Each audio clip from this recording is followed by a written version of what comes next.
everyone, my name is Sandra with Ginger Bloom Quilts. Welcome to my YouTube channel.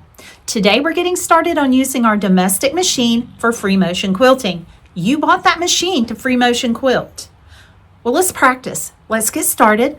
Let's learn some skills so that you can use that machine for the purpose that you bought it for. So we're going to get started, and the first thing we're going to do today is we're going to work on swirls. Okay, get your scrap fabric ready, and I'll meet you underneath the sewing machine. Okay, now that we are underneath our machines, we're going to pull up our thread and we're going to form a securing stitch.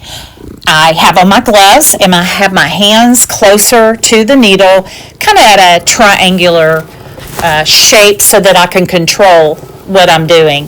So when I start my swirl, I just start out like I'm going to draw a swirl. One of the things I like is having kind of a fat middle because I like the way it looks, especially at a distance when the quilt is off. I'm kind of going a little slower than I normally do, and to me it's a little bit harder to do when you're going slow. Just remember, you're going to have a little drunk driving here in the beginning, and it's just going to be the way it is, and you're just going to continue to practice. Now, once I come off my swirl, I can move to the next swirl. I don't like completing a big swirl because I like to kind of tie everything together, and it's up to you how you want to swoop down and around. As you notice, I'm just swooping whenever I feel like it. I have actually no plan. This is a no plan. You just decide what it is you want. If you are not a no plan person, then draw these things out. That would really be helpful to you if you could draw these out. Now I'm just going to continue this, just going around.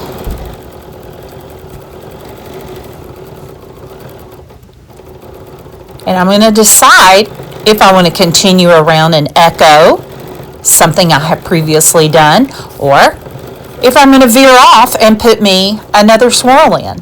Sometimes I like to tuck little swirls into other swirls. If you want to change direction, you can swoop under or you can swoop over, depending on what you want to do. The one thing I do suggest is to kind of go up, down, around, back and forth so that the swirls look cohesive and it doesn't look like a straight line, unless you're intentionally making a straight line.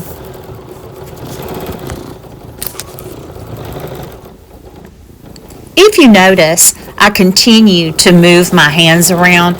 I try really hard not to get the needle too close to my fingers. Have I run over my fingers? Yes, I have.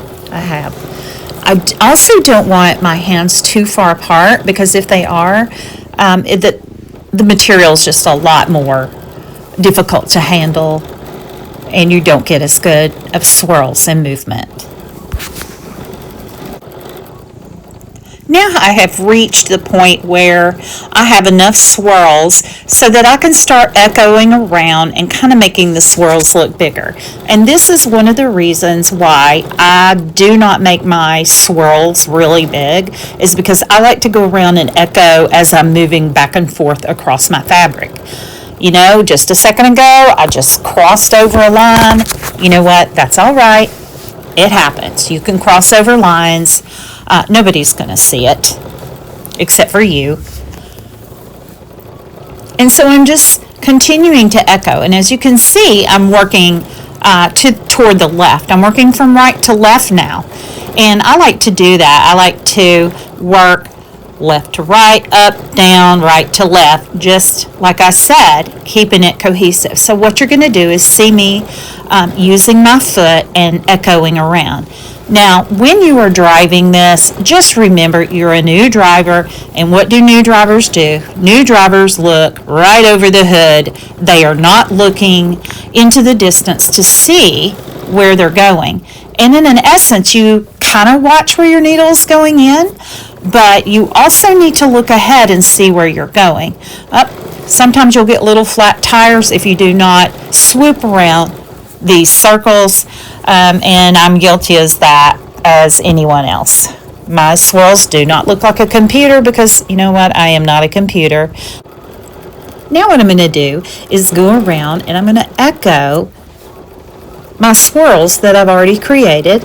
I'm also going to go into areas where there is not enough stitching and add some stitching and just echo around the swirls. Now, if I do find a swirl where there's a big gap, I can also echo down, I can echo along the tail, and when I reach inside the swirl, I can just pivot back, and it's going to leave a point, but it looks like part of the swirl.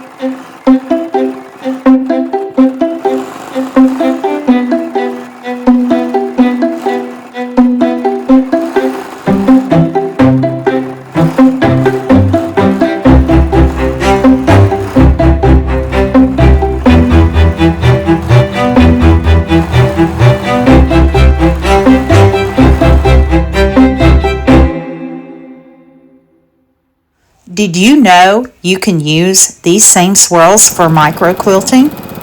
Take a look at this. These are the exact same motions that I used previously, only I took my stitch regulator off, I'm making very tiny stitches, and I'm making very tiny swirls. These are perfect to use as fillers or anytime you need some micro quilting to add just a little more interest to your quilt.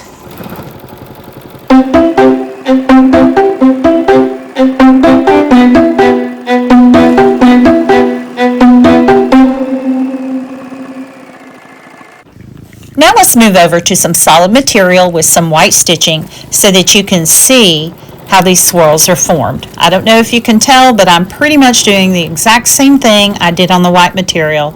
It's almost like the old video games when you start out the same pattern every time. That's basically what I do. It's kind of like muscle memory to me.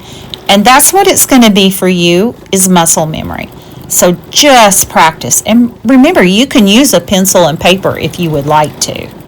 Now that I have quilted all over my sample piece, I'm just going in, echoing, and filling out where needed.